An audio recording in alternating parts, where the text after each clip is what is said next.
Hey guys, what's up? It's Catherine Kite here for Toronto News 24. We are downtown Toronto at the Tattoo Rock Parlor here for a wicked showcase featuring some homegrown talent such as Corduroy, Modern Boys, Modern Girls, Slip of the Tongue, and a famous celebrity music guest that you're going to have to stay tuned to figure more about. So guys, starting off the night, we're going to interview Slip of the Tongue, figure out what these boys are all about and what their music is all about. Now, Slip of the Tongue, I mean, that name is not the most, you don't really hear that name very often. So tell me a little bit about this name and where it came from and what it's all about. Well, we really are very sexual people. Let's say that. If you want to say that, I know it's very, what's the word I'm looking for? Candid? Yes, Yeah. very. Oh yeah. So Slip of the Tongue. I mean, sex sells, right? So we try to give it that sex appeal on stage. It's just straight hard rock.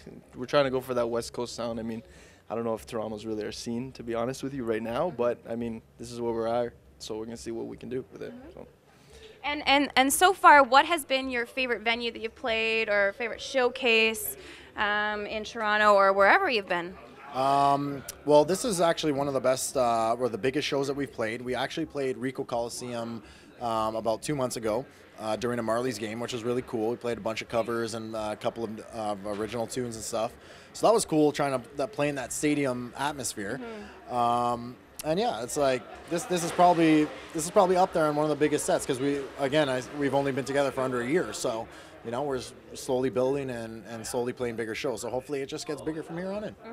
Yeah, well, I mean, Tattoo Rock Parlor is definitely one of the greatest venues in Toronto. I mean, definitely a great place for people to come together and listen to some good tunes.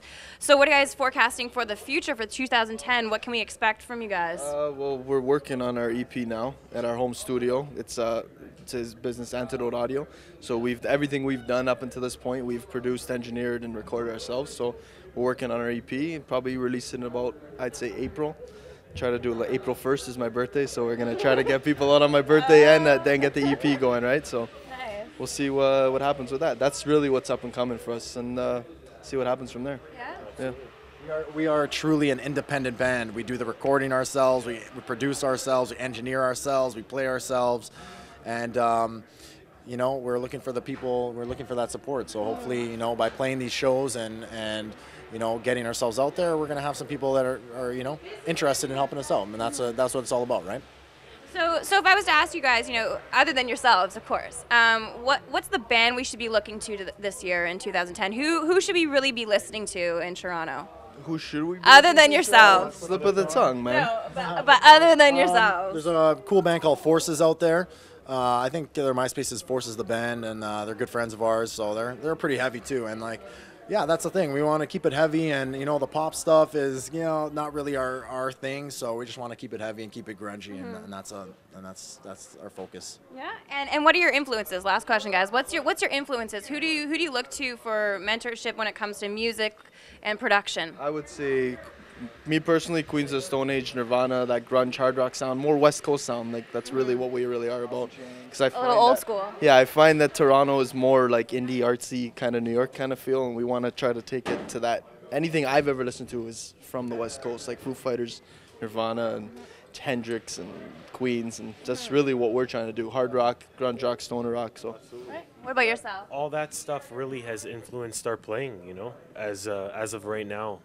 Since we've all grew up listening to that kind of genre of music, it's been easy for us to write music that's very similar to that kind of style. So, like the grunge rock kind of style. The grunge scene, the grunge genre. So being able to relate to these guys in our playing has just been incredible. We just have this unspoken bond as we write our music. It comes so naturally that I don't want to deny it and fall into the pop scene. I want to do what we love to do, is play grunge music. Well, that's what we're here for, guys, and we're stoked that you guys, came out and did this interview with us. We're really, really happy that you guys did.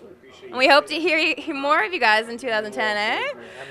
For sure. If I could say something, a little plug, check us out at www.sottrock.com. You could follow us on all the different media formats, sites, and stuff like that. So make sure you check us out. Thank you.